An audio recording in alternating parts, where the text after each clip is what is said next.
추수감사절의 유래.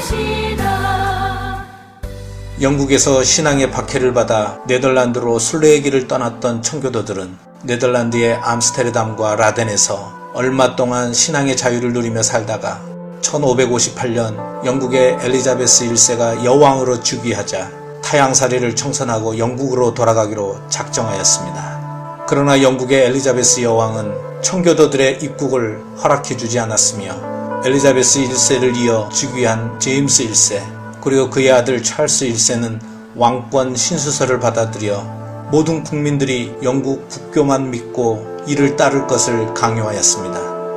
결국 청교도들은 고국인 영국 땅에 정착하지 못했고 신앙의 자유를 찾아 대서양을 건너 아메리카 대륙으로 갈 것을 결심하게 됩니다. 1620년 9월 29일 승무원 6명을 비롯한 필그림 파더스라고 불리는 101명의 영국 청교도들은 신앙의 자유를 찾아 메이플라워호를 타고 영국 남서쪽 플리머스 항구를 떠났습니다.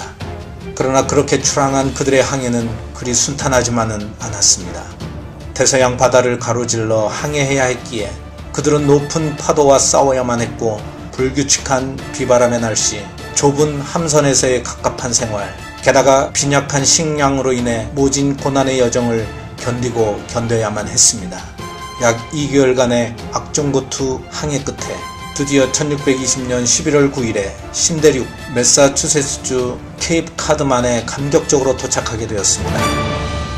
그런데 험난한 항해의 여정으로 지칠 대로 지친 영국 청교도들에게 찾아온 것은 바닥난 식량과 극심한 굶주림, 11월에 시작된 매서운 겨울의 추위, 그리고 아메리카 신대륙에 이미 살고 있던 인디언들의 습격에 대한 공포 속에서 첫 해 겨울을 보내야 했습니다. 혹독한 겨울 동안 굶주려야 했고 인디언의 습격을 받아야 했고 괴혈병, 폐렴 등 질병에 걸리고 이듬해 봄이 오기 전까지 하루에 2~3명씩 거의 절반이 죽어나가는 비극의 겨울을 인내해야만 했습니다. 그러나 청교도들은 그럼에도 불구하고 하나님의 축복을 받고 있다는 믿음과 신앙의 자유를 찾아서 떠나온 의지와 일념으로 윌리엄 브래드포드의 리더십하에 현재의 보스턴 근방에 자신들이 떠나왔던 영국의 플리머스를 기념하면서 플리머스라 이름을 짓고 황무지 땅을 열심히 개척하였습니다.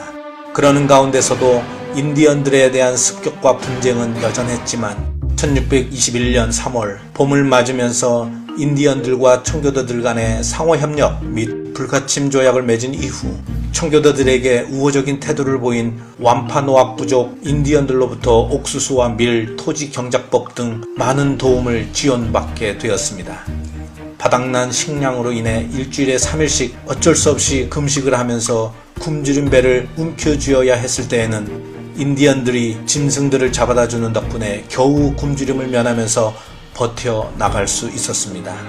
청교도들은 봄부터 여름 부지런히 땅을 개간했고 씨를 뿌려 경작을 해나갔으며 또 여름을 지나 가을까지 풍요로운 수확물을 학수고대하며 열심히 개척해 나갔습니다. 드디어 가을이 되었고 그들의 기도와 기대대로 봄에 심었던 옥수수와 보리, 밀 등이 풍작을 이루었으며 신대륙에서의 감격적인 첫 추수를 거두게 되었습니다.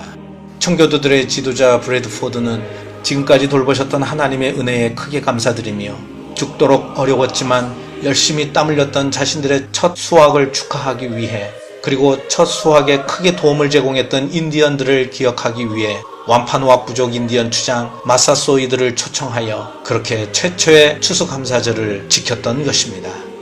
이 초청의 자리에 마사소이드 추장은 90명의 용사를 데리고 참석하였습니다.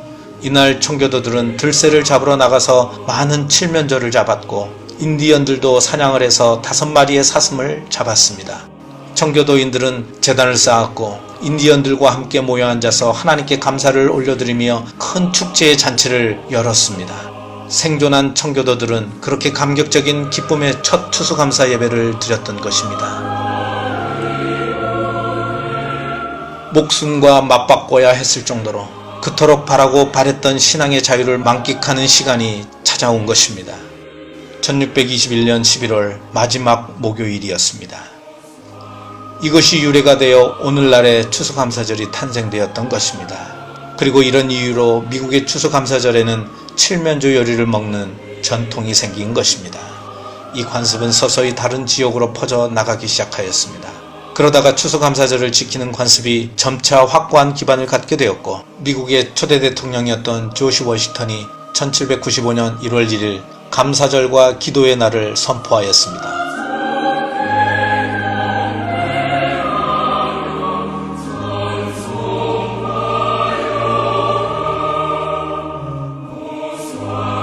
아브라함 링컨,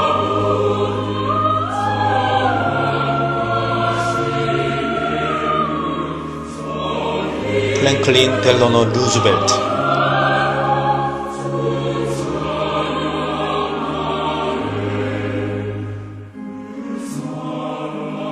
존 F 케네디,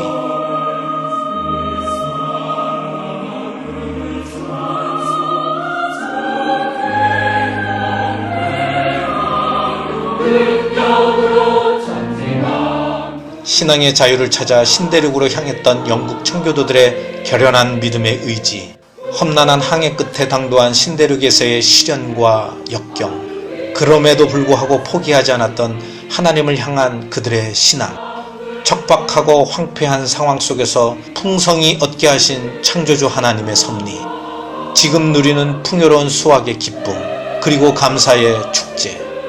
추수감사절은 오늘을 살아가는 우리 크리스천들에게 하나님에 대한 감사의 신앙을 다시금 일깨워주는 축복의 절기입니다. 물론 농경사회에서 추수열매와 곡식들을 수확한 후 특별한 감사제나 감사의식을 지내는 것은 거의 모든 종교에서 보편적인 것일 것입니다. 그러나 우리 기독교의 추수감사절은 현재 내가 소유하며 누리게 된 모든 일용한 것들이 전적인 하나님의 은혜로 말미암아 주어진 축복임을 기억하는 절기인 것입니다. 도시고 농촌이고 항상 불안함과 긴장감 속에서 분주한 우리들의 생활 시간표이지만 우리는 1년 365일 하루하루가 감사함으로 살아가야 하고 또 그렇게 살아내어야 할 날들입니다. 그 와중에 특별히 추수감사절만큼은 우리의 온 마음과 온 뜻과 온 정성을 다해 감격적인 감사의 예배로 디자인해야 할 것입니다. 그리고 우리의 이웃들도 정중히 초청하여 축복의 큰 기쁨과 거룩한 흥분으로 짜여진 풍요로운 축제로 지켜야 우리 하나님께서 기뻐하실 것입니다.